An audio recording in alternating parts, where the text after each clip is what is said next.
بسم اللہ الرحمن الرحیم۔ السلام علیکم ساتھیو، 7 اسکائی اسلام میں آپ سب کو خوش آمدید۔ آج ایک نئے واقعے کے ساتھ حاضر خدمت ہیں۔ اس ویڈیو میں آپ کو حضرت عمر رضی اللہ تعالیٰ عنہ جو کہ خلیفہ وقت بھی گزرے ہیں، ان کا ایک دل کو چھو لینے والا واقعہ سنائیں گے۔ تو شروع کرتے ہیں۔ حضرت عمر رضی اللہ تعالیٰ عنہ خلیفہ بنے تو آپ کا معمول تھا کہ لوگوں کے حالات معلوم کرنے کے لیے روز رات کو مدینے کا گشت لگایا کرتے تھے۔ ایک روز آپ اپنے معمول کے گشت کے دوران مدینے کے نواح سے گزر رہے تھے کہ آپ نے دور ایک جگہ آگ جلتی دیکھی۔ آپ نے اپنے غلام اسلم سے کہا کہ چلو چل کر دیکھتے ہیں، شاید یہ مدینہ آنے والا کوئی قافلہ ہے جس نے سر شام وہاں پڑاؤ ڈالا ہے۔ آؤ ان کا حال دیکھیں اور اگر ان کو کسی مدد کی ضرورت ہو تو انہیں فراہم کریں۔ جب آپ اس آگ کے قریب پہنچے تو کیا دیکھتے ہیں کہ وہاں ایک عورت نے ایک ہانڈی آگ پر چڑھا رکھی ہے جس میں سوائے پانی کے کچھ نہیں، اور اس کے بچے قریب ہی بھوک سے بلک رہے ہیں۔ حضرت عمر رضی اللہ تعالیٰ عنہ نے اس عورت کو سلام کیا اور پوچھا کہ اس کے بچے کیوں رو رہے ہیں۔ وہ عورت حضرت عمر کو نہیں پہچانتی تھی۔ اس نے جواب دیا کہ میرے بچے بہت بھوکے ہیں اور میں ہانڈی میں صرف پانی ابال رہی ہوں تاکہ بچے یہ سمجھیں کہ کھانا پک رہا ہے اور بہل کر سو جائیں۔ پھر وہ کہنے لگی کہ خلیفہ عمر نے ہمیں نظر انداز کیا ہوا ہے، اسے ہماری کوئی فکر نہیں، جس کی وجہ سے میں قیامت کے دن اللہ کی عدالت میں عمر کے خلاف شکایت کروں گی۔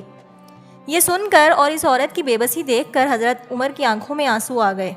آپ نے اس عورت کو تسلی دی اور وہاں سے سیدھے بیت المال گئے، کچھ گئیوں، گھی، کھانے کے لیے کچھ کھجوریں اور دیگر سامان لیا، اس کو ایک تھیلے میں ڈالا اور اپنے غلام کو حکم دیا کہ وہ اس تھیلے کو ان کے کندھے پر رکھ دے۔ آپ کے غلام اسلم نے کہا کہ آپ خود یہ زحمت نہ کریں، یہ وزنی سامان میں خود اس عورت کو پہنچا دوں گا، مگر آپ نے انکار کر دیا۔ آپ رضی اللہ تعالیٰ عنہ نے فرمایا کہ جب میں خود ہی اپنی رعایا کا خیال نہیں رکھوں گا تو اور کون رکھے گا؟ یہ کہہ کر آپ وہ تھیلا اپنی کمر پر لاد کر اس عورت کے پاس پہنچے۔ آپ نے خود ہی آگ جلائی اور آٹا گوندھ کر روٹی پکائی۔ آپ نے کھانا اس عورت اور بچوں کے سامنے رکھا اور انہوں نے سیر ہو کر کھایا۔ بچے کھا پی کر کچھ دیر ہنستے کھیلتے رہے۔ حضرت عمر نے انہیں اس طرح مطمئن اور خوش دیکھا تو آپ کو بھی بے حد خوشی اور اطمینان ہوا۔ بچے کھیل کود کے بعد تھک کر سو گئے۔ اس عورت نے آپ کا شکریہ ادا کیا اور بولی، آپ نے ہم مجبوروں اور مسکینوں کی جس طرح خبرگیری کی، اللہ تعالیٰ آپ کو دنیا اور آخرت میں اس کا بہترین اجر عطا فرمائے گا انشاءاللہ۔ کاش آپ ہی عمر کی جگہ ہمارے خلیفہ ہوتے تو رعایا کا یقیناً بہت خیال رکھتے اور اسے کبھی کوئی پریشانی نہ ہوتی۔ اس وقت تک اس کو یہ معلوم نہ تھا کہ آپ ہی خلیفہ عمر ہیں۔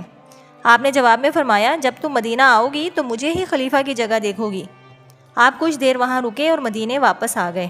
راستے میں آپ نے اپنے غلام سے کہا کہ جب میں نے بچوں کو روتے دیکھا تو مجھ کو بہت رنج ہوا، میں انہیں ہنستا کھیلتا دیکھنا چاہتا تھا، سو دیکھ لیا، اب میں مطمئن ہوں اور بہت خوش بھی۔ تو دوستو، ایک اچھا حاکم اور رہنما وہ ہوتا ہے جو اپنے لوگوں کا ہر حال میں خیال رکھتا ہے اور مصیبت اور پریشانی میں کام آتا ہے۔ اللہ تعالیٰ ہمیں بھی لوگوں کی مصیبت اور پریشانی میں کام آنے کی توفیق عطا فرمائے، آمین۔